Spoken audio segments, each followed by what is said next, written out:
रात्रि क्लास चल रहा था 3/11/1966।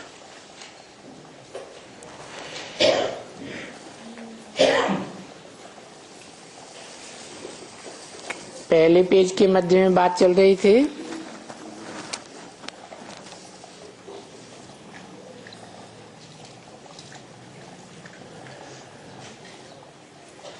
कि बाबा बाबा करते रहते हैं, फादर फादर करते रहते हैं, और फादर ने ये आकर के समझाया है कि बस मेरे को याद करने से तुम मेरा पूरा वर्षा पा सकते हो, क्योंकि मैं बेहद का फादर हूं, बेहद का वर्षा देता हूं। और जो दुनिया में फादर होते हैं वो एक जन्म के फादर होते हैं, भले धर्म पिताएं हैं,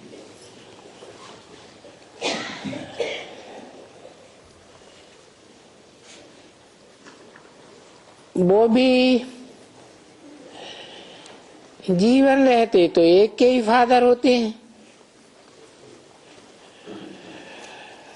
परंतु वर्षा अल्पकाल का ही देते हैं।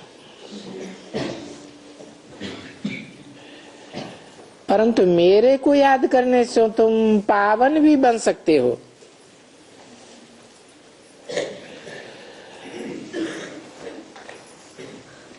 मेरी याद के सिवाय और कोई भी उपाय नहीं है जो तुम पावन बन सको।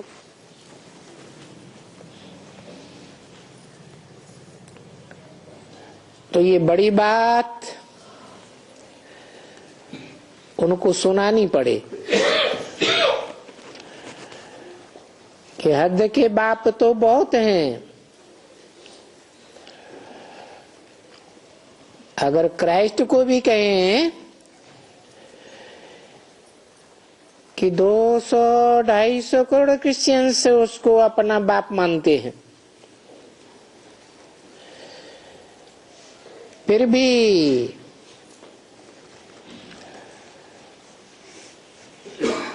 500-700 करोड़ का बाप तो नहीं है।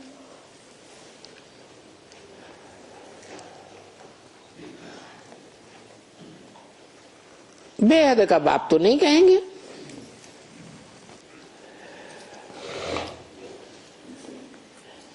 बेहद का बाप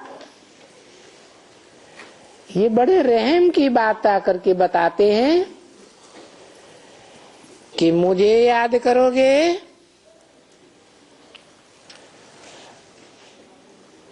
तो तुम मुक्ति, जीवन मुक्ति पा सकते हो।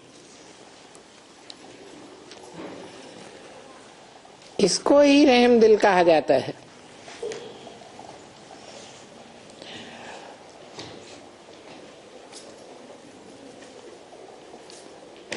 तो मेरे को याद करो,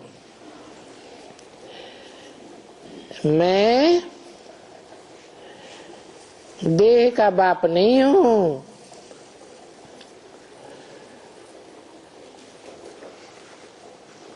आत्माओं का बाप हूं। परंतु आत्माओं का बाप होते हुए भी मैं कोई मुकर्रर देहधारी में प्रवेश करता हूं। जो देहधारी आत्मा 500-700 करोड़ मनुष्यों का बाप कहा जाता है।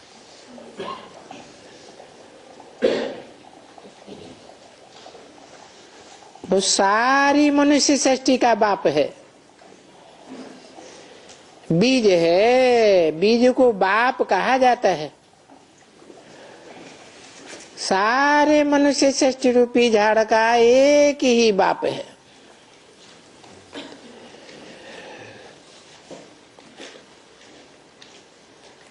तो साकार में आए हुए मुझे निराकार आत्माओं के बाप को याद करो। इसको ही कहा जाता है रहमदिल, जो ये बात समझाता है। अगर कोई नहीं समझाते हैं कि बेहद का बाप कौन है, और उनकी याद करने से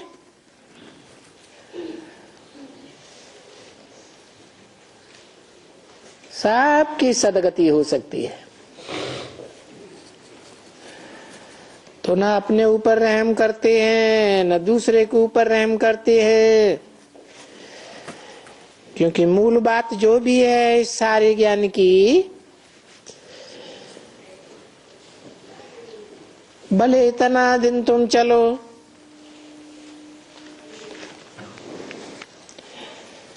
बाप आते हैं 50 वर्ष,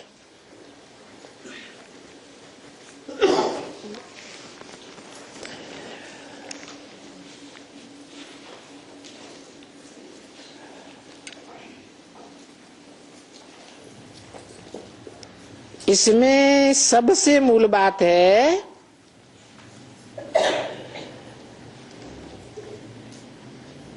कि अलफ को याद करो।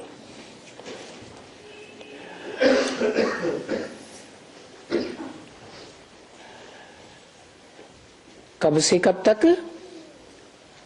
कौन से 50 वर्ष?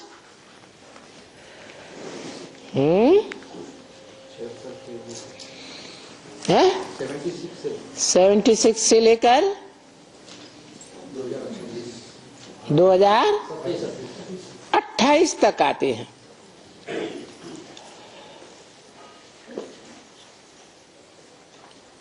अट्ठाईस तक क्यों कहा?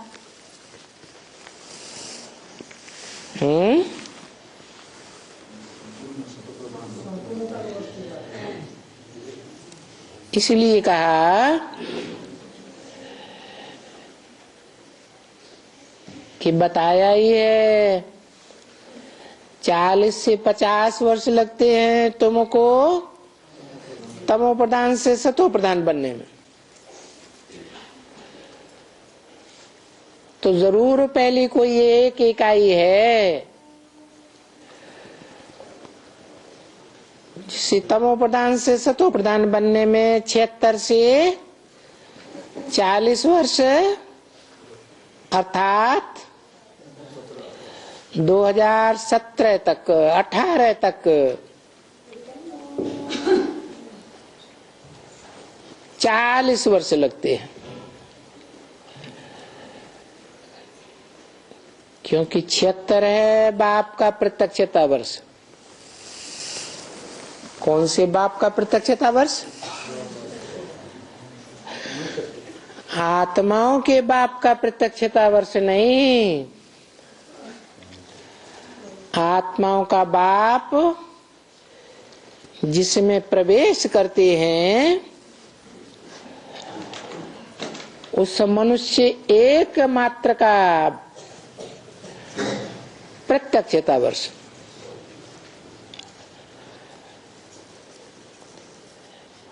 जो डायरेक्ट नर से नारायण बनता है,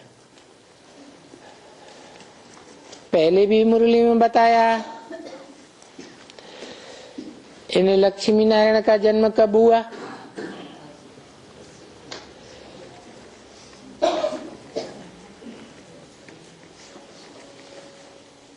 आज से 10 वर्ष कम 5000 वर्ष हुआ।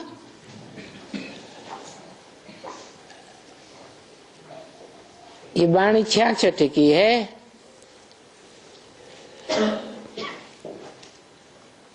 उस हिसाब से 76 आता है। 1976 में बाप का प्रत्यक्षता वर्ष मनाया गया। संपूर्ण वैश्य का ब्राह्मण परिवार ने प्रत्यक्षता वर्ष मनाया, धूमधाम से मनाया, परंतु बाबा बाबा कहते रहे। मालूम किसी को नहीं पड़ा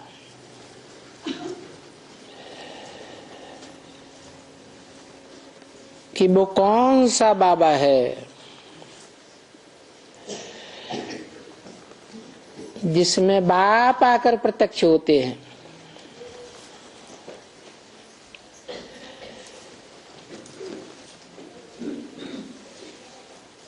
ये वही पुरुषार्थी जीवन है जो आदि में भी है, मध्य में भी है और अंत में भी रहेगा।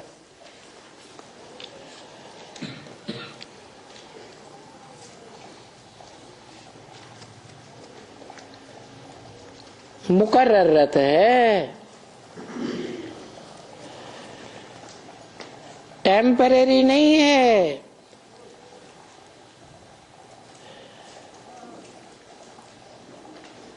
जो ब्रह्मा की तरह ब्रह्मा कुमारी ईश्वरी विश्वविद्यालय की रचना तो करता है, बीच में ब्रह्मा के रूप में प्रत्यक्ष होता है और 1969 18 जनवरी को शरीर छोड़ देता है, अप्रत्यक्ष हो जाता है।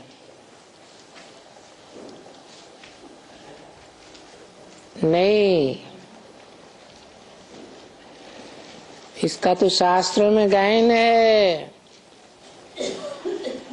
कि वो षष्ठी पर आजार हमारा विनाशी है, अमरनाथ कहा जाता है।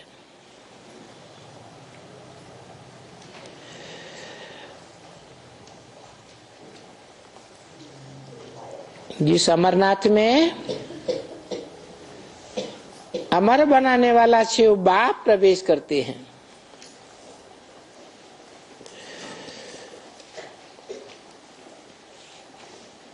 जिसकी याद करने से ही हम सब फेमिलियर होते हैं। अर्थात एक बाप की फैमिली के सब बच्चे बनते हैं। वसुधैव कुटुंबकम। हिंदू, मुस्लिम, सिख, ईसाई सब आपस में भाई भाई।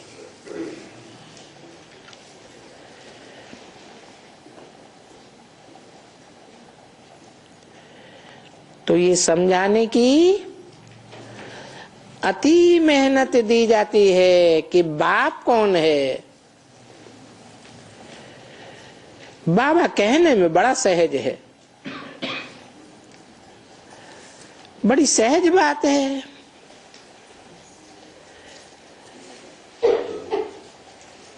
परंतु बताते हैं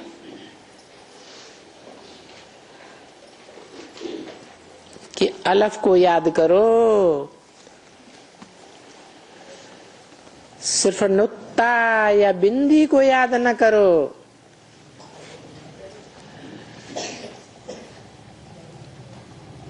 बिंदी को अलफ नहीं कहेंगे, बिंदी रखने से उसकी कोई वैल्यू नहीं है।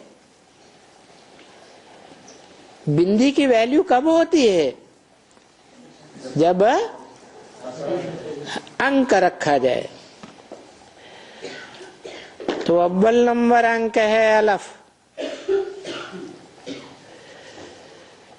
जो इस षष्ठी रूपी रंगमंच पर सदैव खड़ा रहता है।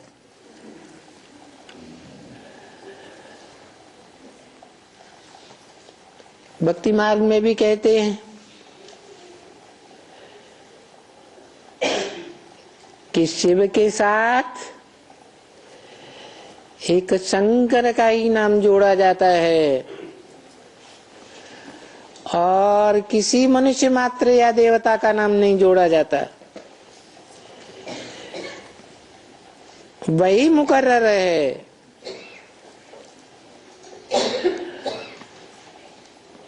उस अलफ को याद करो।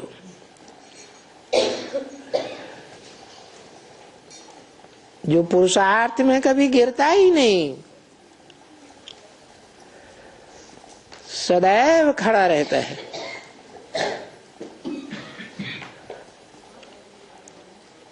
उर्दू भाषा में पहला अक्षर है अलफ। तो ऐसे बाप को याद करो। बस बात तो थोड़ी है, परंतु उसे पहचान कर, जान कर, निरंतर याद करना बड़ी मुश्किल है। हमारे बहुत अच्छे अच्छे बच्चे हैं, वो पुराने तो पुराने बच्चे भी ये कोशिश कर करके शिव बाबा को याद करते रहे कि कम से कम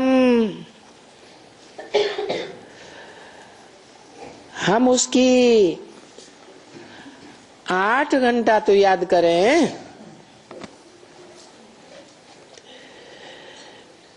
क्योंकि हम सर्विस करते हैं विश्व की।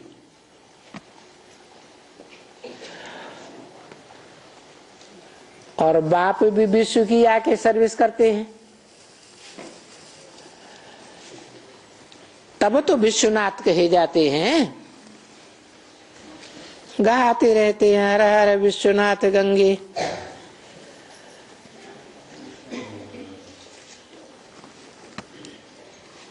तो वो बात ही कट गई।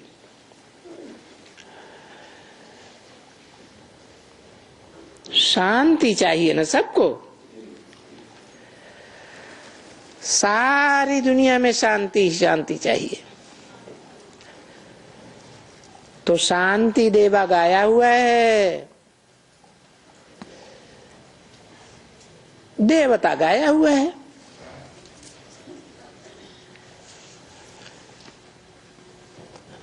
भगवान नहीं है।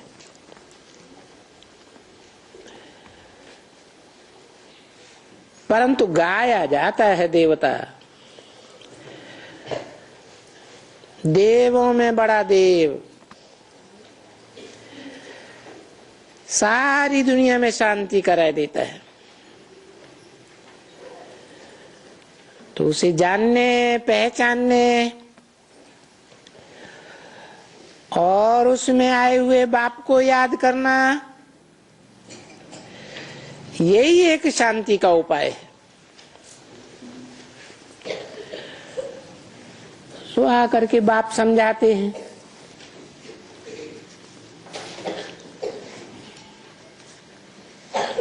कौन सा बाप समझाते हैं?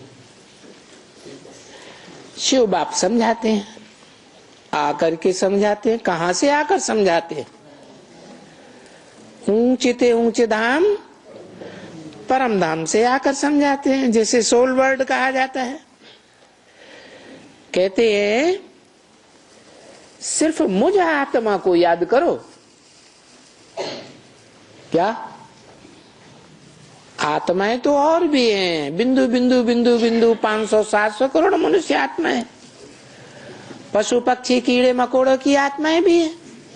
सब बिंदु हैं। तो उन बिंदुओं के बीच में सिर्फ मुझे कैसे याद करोगे?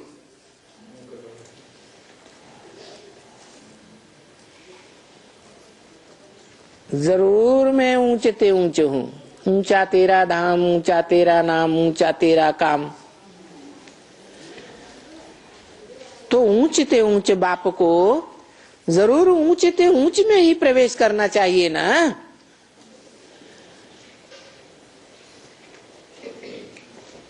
तो बाप आते हैं नर को नारायण जैसा बनाने। नारायण तो सतयुग का आदि का गाया हुआ है, जो एक ही सत्य गाया जाता है। जिसकी घर घर में आज भी भारत में सत्यनारायण की कथा होती है, तो जरूर झूठ की दुनिया से मुकाबला किया होगा। ऐसे थोड़े ही घर घर में कथा होती है।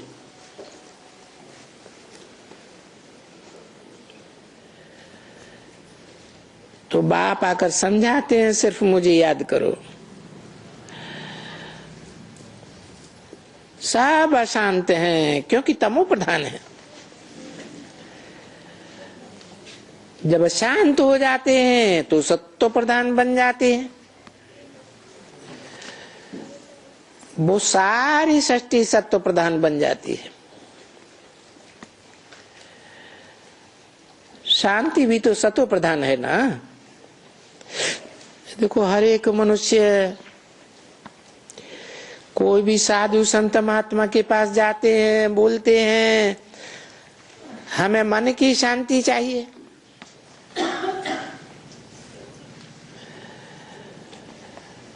अभी मन की शांति सो आत्मा की शांति।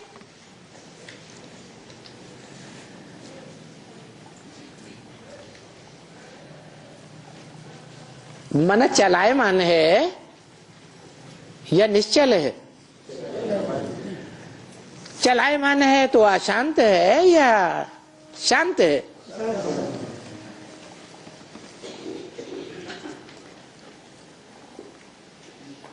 भगवान से शांति मांगते हैं तो भगवान अमन होगा कि भगवान को भी मन होगा? हैं? जो अमन होगा वो सदा अमन चैन में रहने वाला होगा कि उसे भी चैन नहीं? तो भगवान तो कहा ही उसे जाता है जिसका मन के ऊपर पूरा कंट्रोल हो।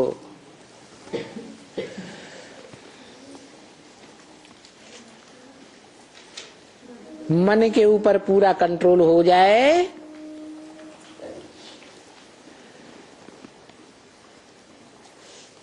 तो आत्मा की शांति।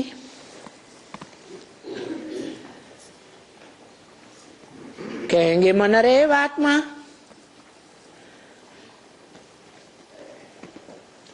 ये बात तो वेदों की ऋचाओं में भी लिखी हुई है कि मन ही आत्मा है। परंतु कैसा मन आत्मा है? निश्चल मन या चलायमान मन?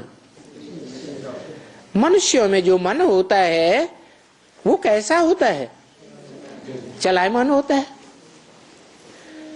फिर कहते हैं मन जीते जगत जीत।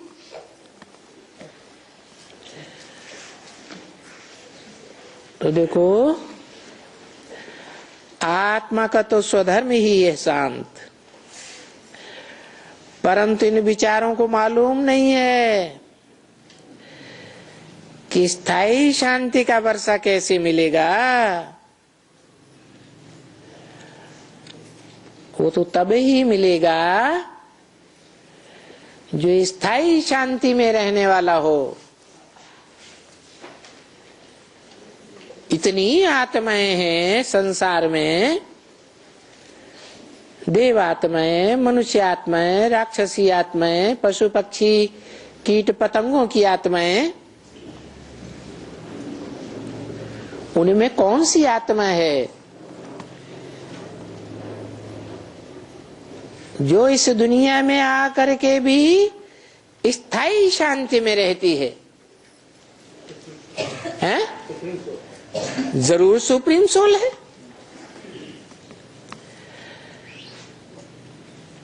तो उसी को याद करने से स्थायी शांति मिलेगी। परंतु उसे पहचानेंगे कैसे कि वो कौन सी ज्योति बिंदु अणुरूप आत्मा है जो गीता में भी बताई है? अणु अणियांसम, अणु से अणुरूप है, ज्योति रूप है। रूप तो सब आत्माओं का एक जैसा। तो कैसे पता चले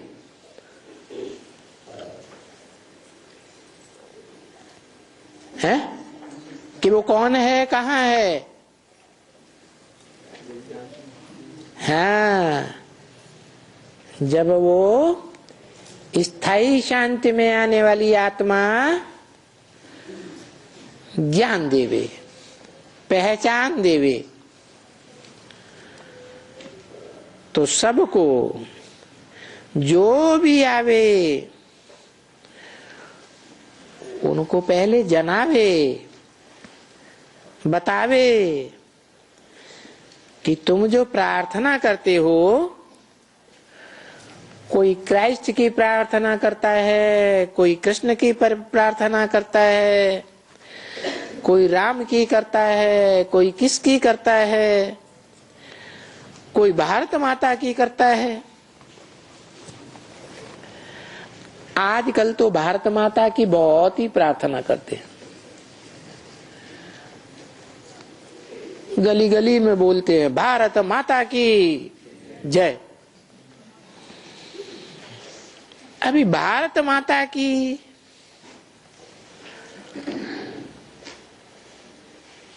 जिसको वो समझते हैं भारत माता, वो जड़ जमीन को समझते हैं कि कोई चैतन्य को समझते हैं? अभी वो तो तत्व है, तत्व की जय। ये तो 5 तत्व हैं, पृथ्वी जल वायु अग्नि आकाश, ये तो पंचभूत हैं। तो भूतों की पूजा करते हैं, ये भी प्रार्थना भूत की करते हैं।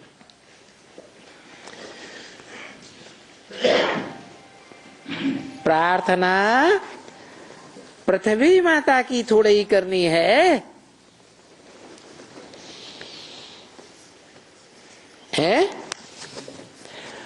पृथ्वी माता में और भारत माता में कोई अंतर है? क्या अंतर है?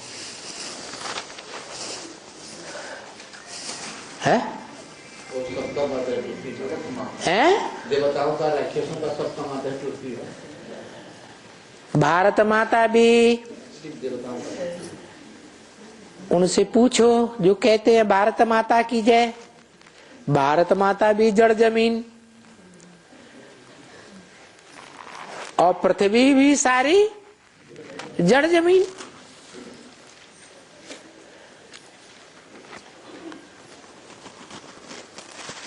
तो जय किसकी? जय जड़ की होती है, विजय कहो हार कहो, ये जड़ की होती है या चैतन्य की होती है? तो पृथ्वी माता की जय थोड़े ही करनी है। उनको ये मालूम नहीं है कि पृथ्वी माताएं ये हैं। कौन है? कन्याएं माताएं। उनमें से उन कन्या माताओं के बीच में, क्योंकि कन्या माताओं तो बहुत हैं, उनकी कोई मुखिया भी होगी ना, जिन्होंने बैठ करके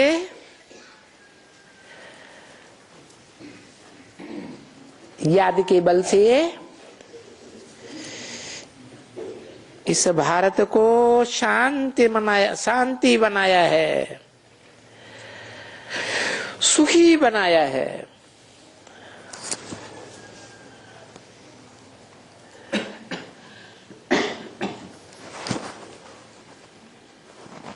ये किसी को भी मालूम नहीं है कि किसकी याद से सुखी बनाया है भारत माता को, किसी को मालूम नहीं। नाम तो बहुत देते हैं देवियों का, परंतु देवियां ऐसी ऐसी बनाई हैं, वंडरफुल देवियां बनाई है।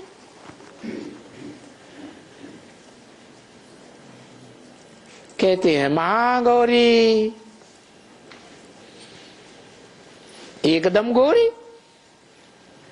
कहते हैं महाकाली, एकदम काली। अरे काली है तो जरूर काले मुंह वाली है। काला मुंह करने वाले को कहते हैं काला मुंह किया। और गोरी है तो जरूर काला मुंह तो नहीं किया होगा ना।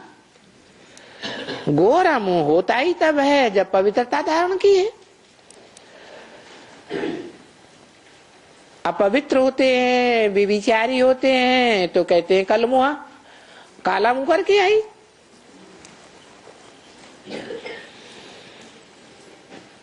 नाम बहुत दिए हैं देवियों के, परंतु जानते नहीं है नाम का आधार क्या है। जैसा काम वैसा नाम।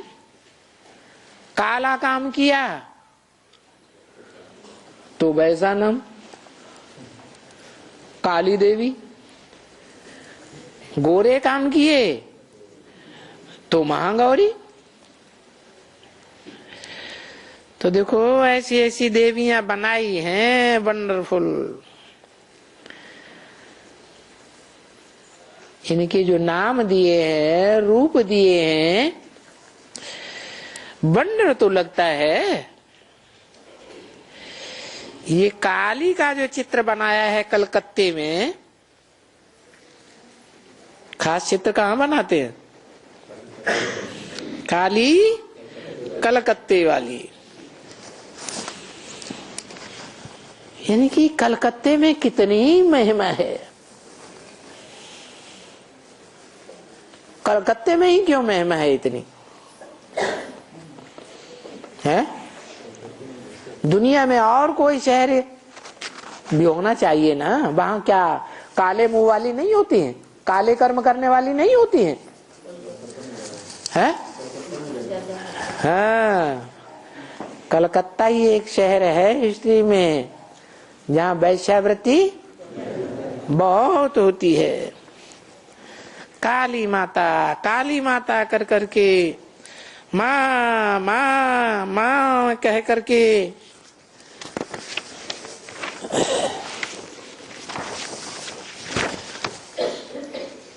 बंगाली लोग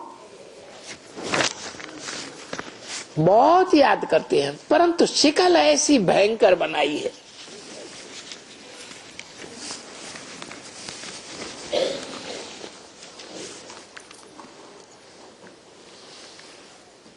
परंतु माता तो ऐसी भयंकर हो ही नहीं सकती। माता किसकी होती है? बच्चों की। बच्चों के लिए माता ऐसी भयंकर हो सकती है क्या? माता ऐसी कैसे हो सकती है बच्चों के लिए? 3/11/66 की वाणी का दूसरा पेज। अगर माता के ऐसे बच्चे निकले तो सभी ऐसे ही भयंकर निकले।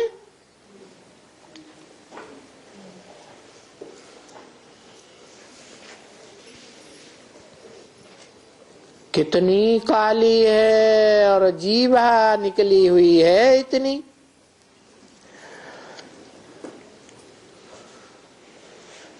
माता जिसको कहा जाता है तो माता का तो रूप तो ऐसा होना चाहिए ना। किस तरफ इशारा किया है? लक्ष्मी की तरफ इशारा किया। माता का रूप तो ऐसा सौम्य होना चाहिए ना। तो वो पत्थर बुद्धि हैं। बाप कहते हैं कितनी भला अक्ल ही अभी मालूम पड़ता है। हम खुद भी कहते हैं, हम जाते थे, रुपया रुपया 2 रुपया देते थे, अंदर जाकर के घुस करके। अभी हम समझते हैं कि ये कितनी बेवकूफी है। क्या है कि काले कर्म करने वाली ऐसी कलमुही को दान दक्षिणा देना कितनी बेवकूफी। अरे ऐसी माता हो कैसे सकती है भला। हाँ, यूं जगदम्बा भी कोई एक होगी,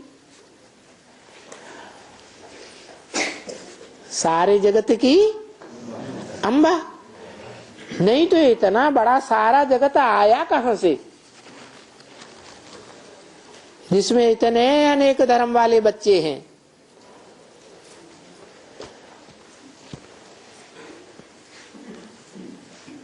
देवता धर्म के जो हिंदू कहे जाते हैं, क्षत्रिय धर्म के, इस्लाम धर्म के, बौद्ध, क्रिश्चियन आदि कितने बच्चे हैं। जैसे जगत गुरु अनेक होते हैं, तैसे जगदम्बाओं का भी चित्र अनेक होने चाहिए। एक भी विचारणी बनी होगी कि अनेकों बनी होंगी, है?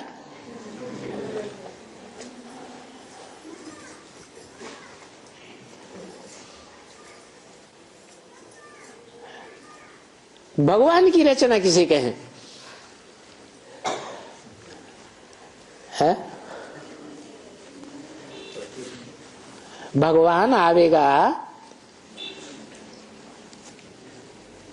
तो गोरा बनावेगा, पावन बनावेगा, या पतित रचना करेगा।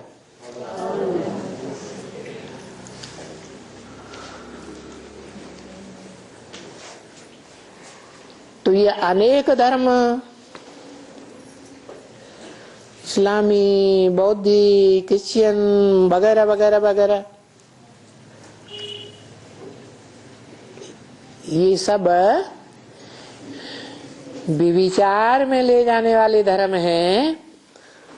विधर्मी, विदेशी या अभिविचारी धर्म है।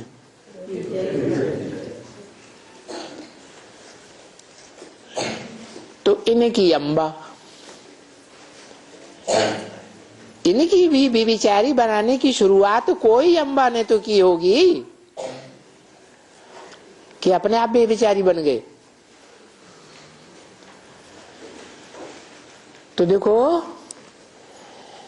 ये बेविचारी दुनिया बनाने वाली जगदम्बाओं की संख्या अनेक है। कहाँ देखो, यहाँ बॉम्बे में जाओ, कौन सी देवी? मुंबा देवी। अभी उनकी शकल तो ऐसी नहीं है काली,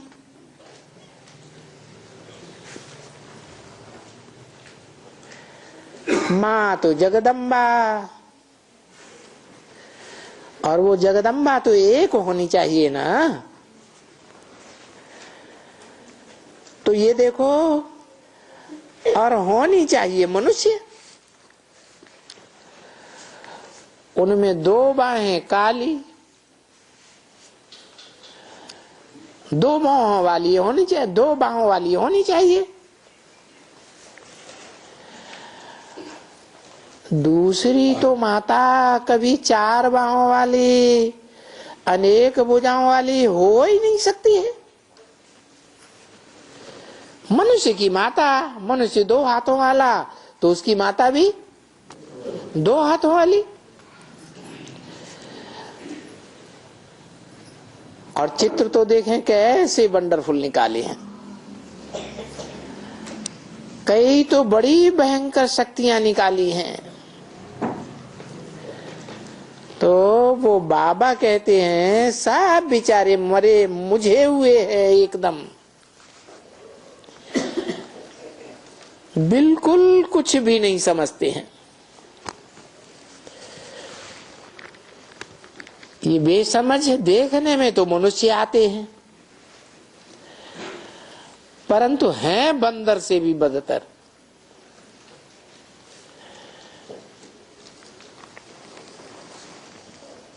इनका नाम भी रखा हुआ है।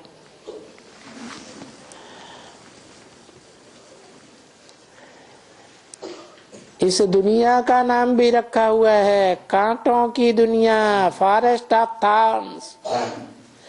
देखो इसको कहते हैं, खुद मनुष्य कहते हैं कि यह फॉरेस्ट ऑफ थॉर्न्स जंगल है।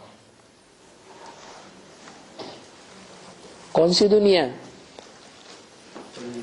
है? द्वैतवादी द्वापर युगी दुनिया, जहां दो दो धर्म होते हैं, दो दो राज्य होते हैं, दो दो कुल होते हैं, दो दो मतें होती है, दो दो भाषाएं होती है, 2 से 4, 4 से 8 अनेक मत होते जाते हैं। तो ये है कांटों का जंगल। और वो सतयुग त्रेता क्या है? गार्डन ऑफ अल्लाह।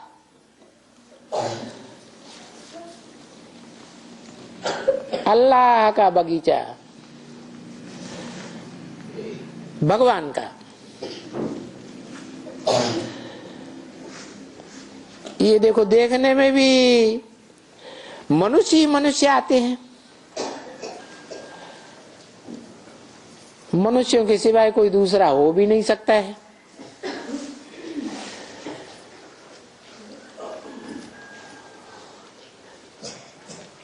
कोई नाक वाला मनुष्य सिर्फ, कोई पूंछ वाला बंदर हो ही नहीं सकता है। मतलब मनुष्य माने मनुष्य होता है कोई। तो देखो ये देवी देवताओं को कैसा बनाई दिया है, कोई पूंछ वाला, कोई नाक सूंड वाला। और देवियां भी देखो कैसी कैसी बनाई हुई है। और फिर उनकी कितनी पूजाएं होती हैं, हैं? पूजाएं लंबी नाक वाले हाथी की होती है क्या?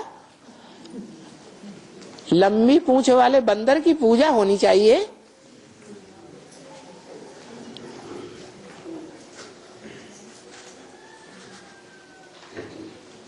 सूअर की पूजा कहीं देगी है? शुक्र अवतार मानते हैं कि नहीं भगवान का? कितनी पूजाएं हैं। घोड़े का अवतार कितना हंगामा है। मछली का अवतार, और फिर समझाओ तो कुछ समझते ही नहीं है। बस हाँ हाँ अच्छा अच्छा करते हैं। तो बाबा कहते हैं और कुछ भी नहीं। प्रदर्शनी में भी सिर्फ ये ही समझाओ कि भगवान एक है। ये पूंछड़ी वाला भगवान, ये लंबी नाक वाला भगवान, ये काले मुंह वाला भगवान, ये अनेक प्रकार के भगवान नहीं हो सकते। और वो एक भगवान ही कहते हैं मुझे याद करो।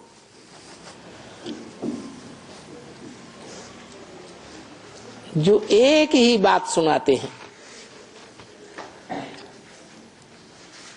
वो एक ही सत्य है और बाकी सब झूठ है। गाते भी हैं God is truth truth is God, और सत्य एक ही होता है। सत्य अनेक प्रकार के नहीं होते, क्योंकि मुझे ही पतित पावन कहते हो तो मुझे याद करो। मुझे याद करेंगे तो तुम पतित से पावन बन जाएंगे। शिव को तो, निराकार को तो सब कोई जानते हैं। क्या कहा? इस्लामी भी, मुस्लिम भी, क्रिश्चियन भी, सन्यासी भी निराकार को मानते हैं। सिख भी एक ओंकार निरंकार को मानते हैं। आर्य समाजी भी निराकार को मानते हैं, देवताओं को नहीं मानते।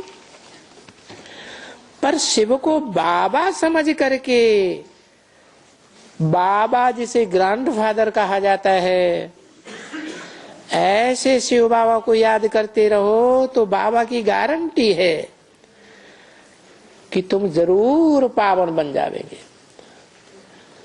मना शिव हमारा ग्रैंडफादर है तो उस ग्रैंडफादर का कोई बच्चा भी होगा,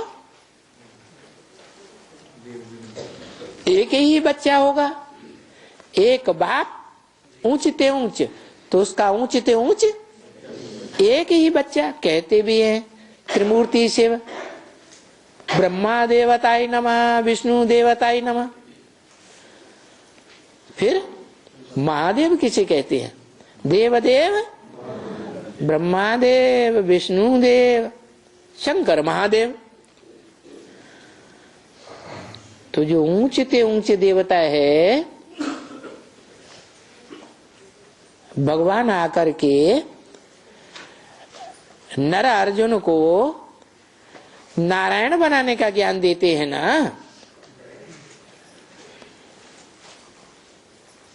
कहते हैं गीता ज्ञान जो नर को नारायण बनाने वाला ज्ञान है, वो भगवान ने यादव, कौरव, पांडव सबके बीच दिया। माने सारी दुनिया के बीच गीता ज्ञान दिया गया। तो पढ़ाई पढ़ने वाले अनेक हुए या थोड़े हुए? और उन अनेक पढ़ाई पढ़ने वालों में कोई एक अव्वल नंबर भी तो होगा ना। तो जो अव्वल नंबर है उसके लिए मुसलमान भी गाते हैं अल्लाह अव्वल दीन। अल्लाह आकर के क्या करते हैं?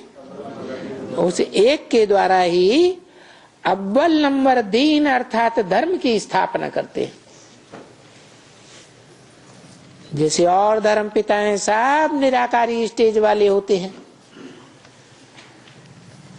बुद्ध को देखो, चेहरे को ध्यान से देखो, क्राइस्ट को देखो, ध्यान से देखो,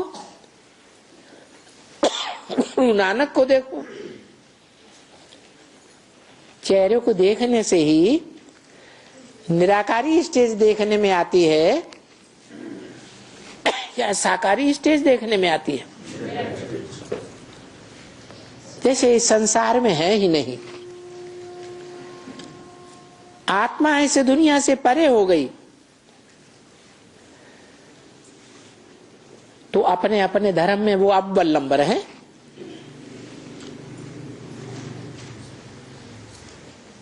उनके सिवाय उस धर्म में कोई और अव्वल नंबर है क्या?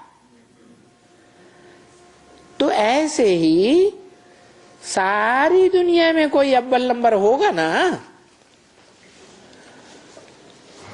उस अव्वल नंबर के द्वारा ही अव्वल नंबर धर्म स्थापन करते हैं, जिसे अलफ कहा जाता है।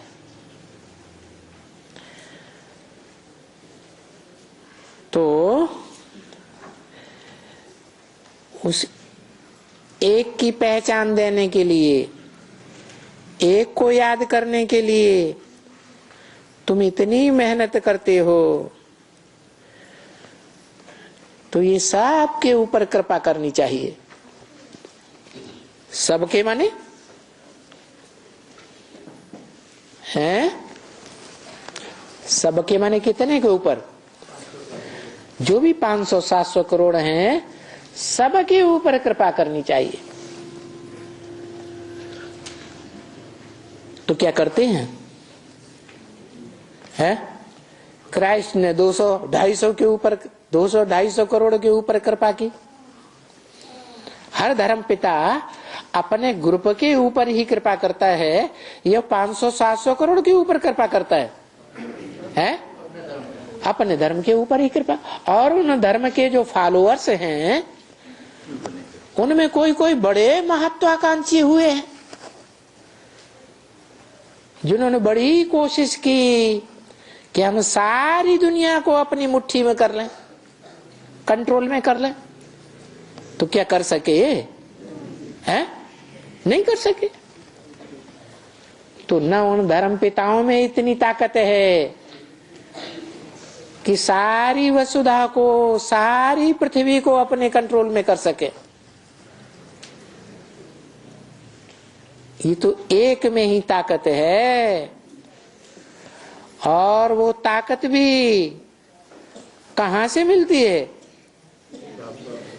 जिसे एक भगवान कहा जाता है, एक सद्गुरु निराकार। सभी आत्माओं का बाप है, जो सुप्रीम टीचर बनकर इस सृष्टि पर आता है, सुप्रीम मनुष्य तन में आता है। तो जो भी टीचर आवे, फलाने आए, टीरे आए, पहले तो उनको अच्छा कुछ भी नहीं समझते हो। हम कह देते हैं कि बाप कहते हैं मुझे याद करो, तो तुम पति से पावन बन करके, और अभी तुम पावन बन गए संगम युग में, तोड़ जाएंगे अपने शांति धाम सोल वर्ल्ड में, आत्मलोक में। जिस आत्मलोक से तुम आए हो वहां वापस चले जाएंगे, और फिर इस पुरानी दुनिया में, दुखदाई दुनिया में तुम लौट कर कभी नहीं आवेंगे। अगर नहीं उड़ सकते हो, तुम याद में नहीं ऊपर उड़ सकते हो, क्योंकि पतित हो, आत्मा पतित है, इसलिए नहीं जा सकती है। इसीलिए तो बुलाती है पतित को, पावन बनाओ, तोड़ जावे घर की ओर, मुक्ति धाम चले जावे। तो ये बात जो मोस्ट सिंपल है, अगर कुछ भी कोई नहीं समझा सकते हैं, तो जो भी आवे, यहाँ बहुत भी देखो टीचर से स्कूल के बच्चे आते तो हैं, तो बुलाने चाहिए, ले आओ। और कुछ भी नहीं, उनके नर्स को बोलो, और कितना तुमको समझाएं, समझने का तो टाइम चाहिए। ये बच्चे तो नहीं समझ सकेंगे। बाकी अभी तो अंत है सारी दुनिया का। अंत की निशानी क्या है? अरे, अंत की निशानी है कि जब इस सृष्टि का महामृत्यु होने वाला होता है, सामान्य मृत्यु तो रोज रोज होती ही रहती है, लेकिन महामृत्यु जिसमें सारी मनुष्य सृष्टि की मृत्यु हो जाती है, ऐसी महामृत्यु की निशानी है, शास्त्रों में भी बोला है कि महाभारत विश्व युद्ध हुआ, कितने पांडव बचे? 5 पांडव उंगलियों पर गिनने योग्य बचे। उस तृतीय विश्व युद्ध में भी सारी दुनिया का अंत नहीं हुआ। फिर बाद में एक और विश्व युद्ध हुआ यादवों का। कहते हैं उन यादवों के पेट से मूसल निकले। अब मूसल थोड़े ही निकले लोहे के, ये तो बुद्धि रूपी पेट है जिसमें से मिसाइल्स निकलते हैं, एटम बम निकलते हैं, बुद्धि रूपी पेट से तैयार होते हैं, और उन बम से सारी दुनिया का विनाश हो जाता है। भगवान आते हैं तो करते ही दो खास काम है, अपनी दो मूर्तियों के द्वारा ये दो काम करते हैं। एक ब्राह्मणों की, ब्राह्मण जो देवता बनते हैं उनकी स्थापना, ब्राह्मण देव कहा जाता है। आज भी ब्राह्मणों की पूजा होती है यादगार में। फिर उन ब्राह्मणों का पालना तो तभी हो सके, स्थायित्व तो तभी हो सके, जब उन मुट्ठी भर ब्राह्मणों के अलावा जो ये सारी दुनिया में ढेर के ढेर असुर फैले हुए हैं, उन असुरों का विनाश हो जाए। जब तक उनका विनाश नहीं होगा तब तक इस सारी सृष्टि में वातावरण जो वाइब्रेशन है वो दूषित होता रहेगा या सुधरता रहेगा? दूषित होता रहेगा। तो उन सब दुष्टों की दुनिया का जो वातावरण को, वाइब्रेशन को खराब करने वाले हैं,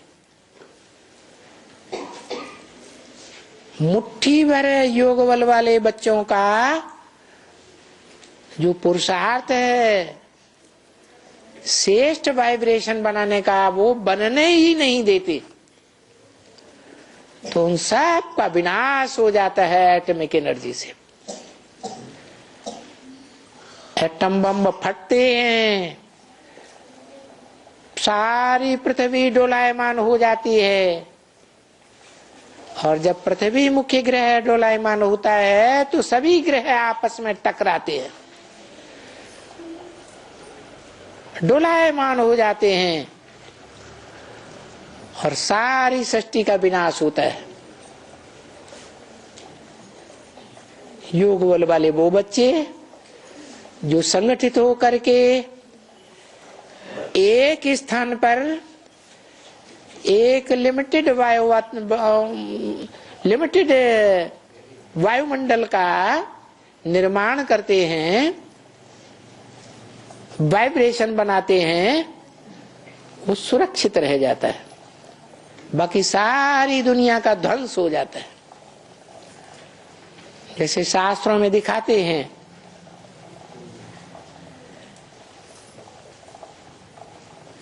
कि हिरण्यकश्यप का भ्राता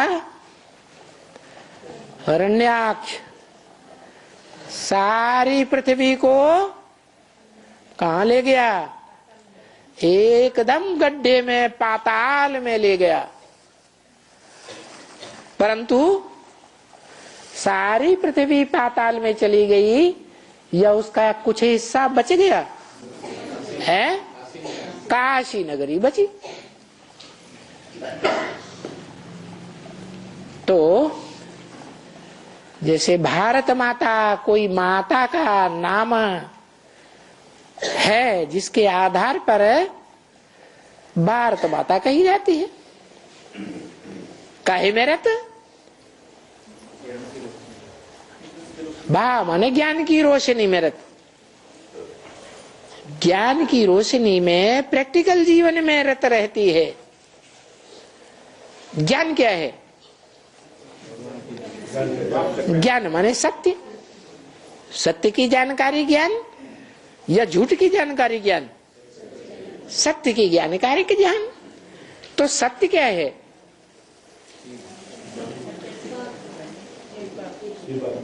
मनुष्य के जीवन में सत्य क्या है? मनुष्य के जीवन में वो सत्य क्या है जो मनुष्य सत्य को धारण ही नहीं कर पाता। सत्य कहो, सत्व कहो, सत्य कहो, सदाकाल धारण नहीं कर पाता है।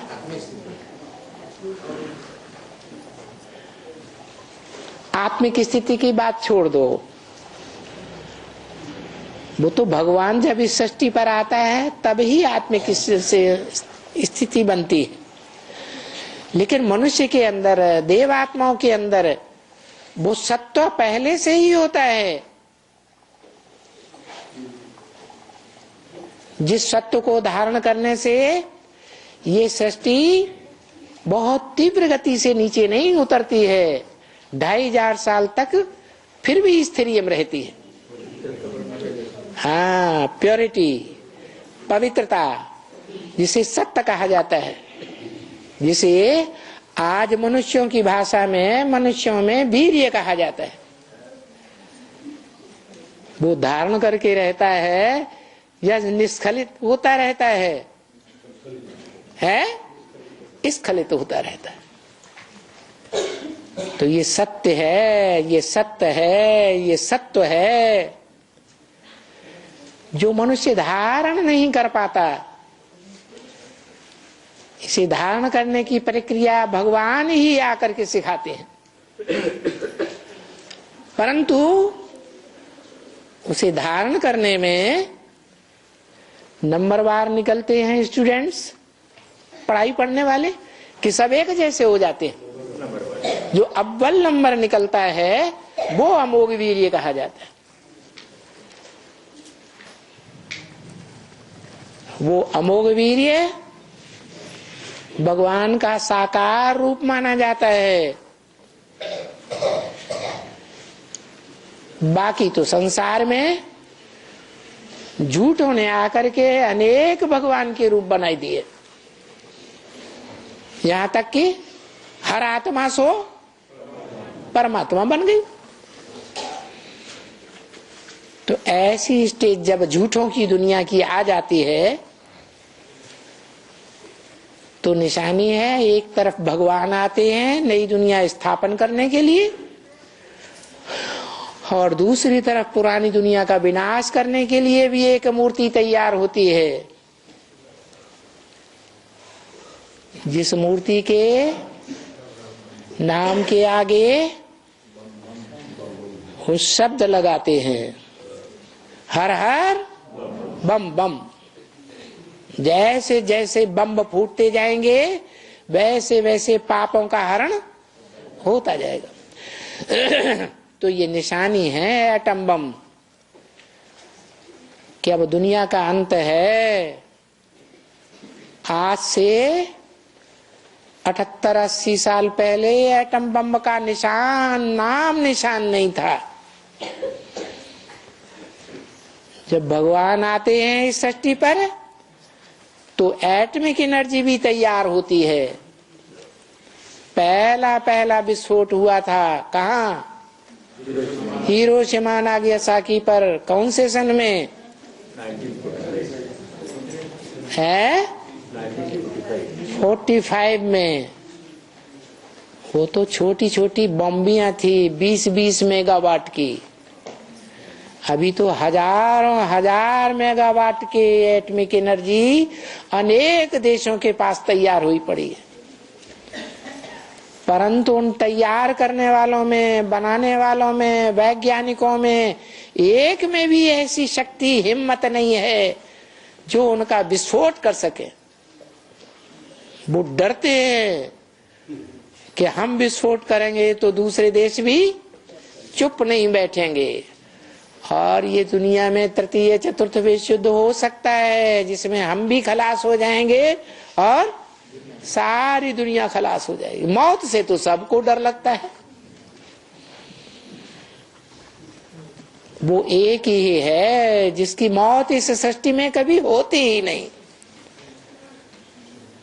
वो भारत में गाया जाता है। कौन है? एक ही शंकर महादेव है जिसकी मृत्यु भी नहीं होती, जिसका जन्म भी नहीं होता। तो ये उसी की हिम्मत है कि जो उन कमजोर दिमाग वाले वैज्ञानिकों में, कमजोर किस लिए कहा कि एटॉमिक एनर्जी बनाए तो लेते हैं लेकिन उसका विस्फोट करने की ताकत नहीं, उनमें प्रवेश करके वो एटॉमिक एनर्जी को फुड़वाए देते हैं और सारी दुनिया का विनाश होता है, सब पतितों का खलासा, पतित शरीर ही खलास और अविनाशी आत्मा ऊपर उड़ जाती है। तो अभी बाकी सभी का अंत है। सीढ़ी में भी अच्छी समझानी है। अभी 84 के चक्र का अंत है, 84 जन्म पूरे होते हैं। ये अंतिम जन्म तमो प्रधान है। कैसा तमो प्रधान है? उस व्यक्ति को जो जिस डाली पर बैठा हुआ है उसी डाली को तोड़ रहा है, काट रहा है, तो तमो प्रधान है या सतो प्रधान है? मनुष्य बहुत गुस्से में आता है तो अपने घर के बर्तन ही फोड़ना शुरू कर देता, फोड़ देता है। तो ऊपर में है सतो प्रधान। इस सृष्टि रूपी वृक्ष के ऊपर कौन बैठा है? शंकर को बैठाया हुआ दिखाया गया। सारी मनुष्य सृष्टि की आत्माएं ऊपर परमधाम आत्मलोक में जा रही है। बीजने वाला निमित्त कौन बैठा हुआ है?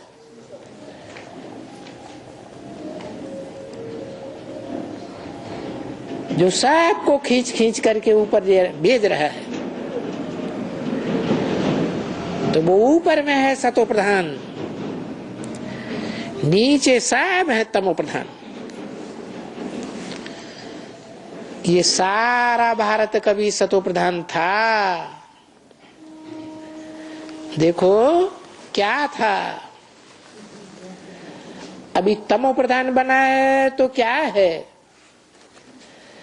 अभी तमो प्रधान से सतो प्रधान बनना है। मूल बात ये है।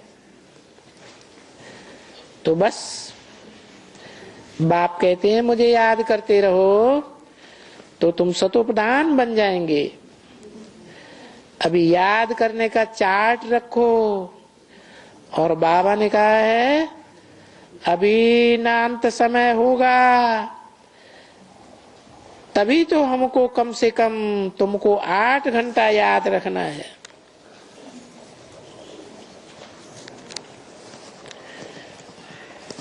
ऐसे भी नहीं कहते हैं कि 24 घंटे याद करो।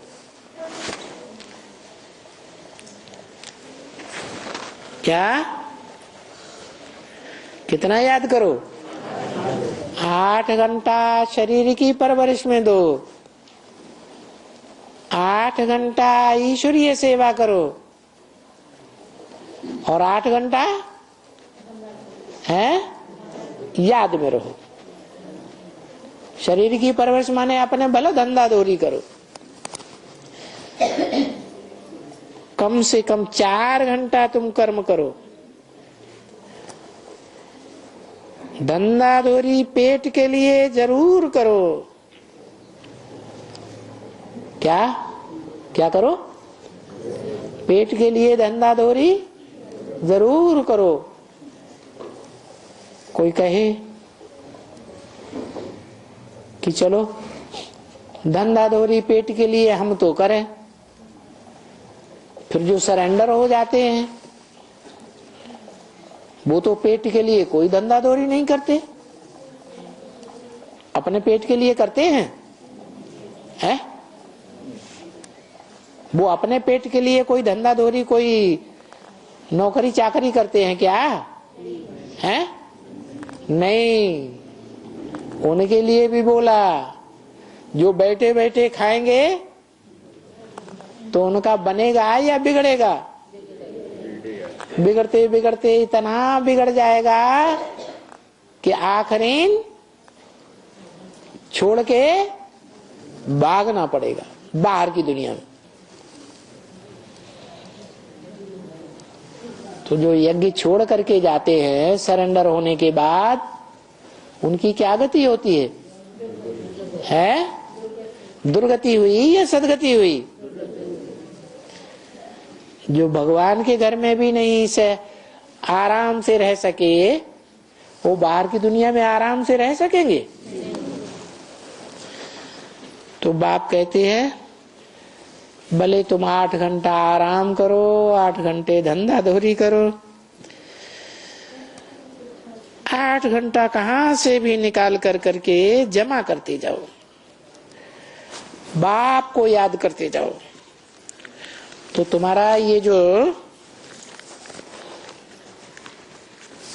तमो प्रधान शरीर बन गया है, आत्मा तमो प्रधान बन गई है, वो सतो प्रधान बन जावे।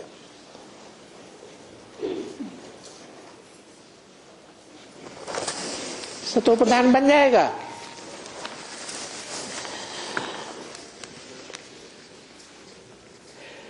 तो उड़ेगा यहां से, यहां तुम रह नहीं सकेंगे। ये शरीर भी सात्विक बनेगा तो सूक्ष्म शरीर में, जैसे 3 देवताएं हैं सूक्ष्म वतनवासी, वैसे तुम भी सूक्ष्म वतनवासी होकर रहेंगे।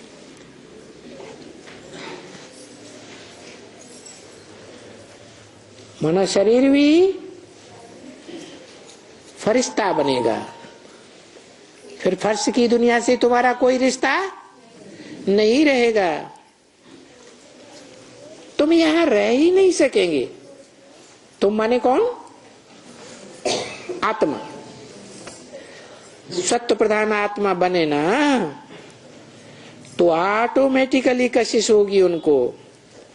कहां की है? कशिश माने खींच। कहां की खींच होगी? है सत्य धाम की या झूठ धाम की?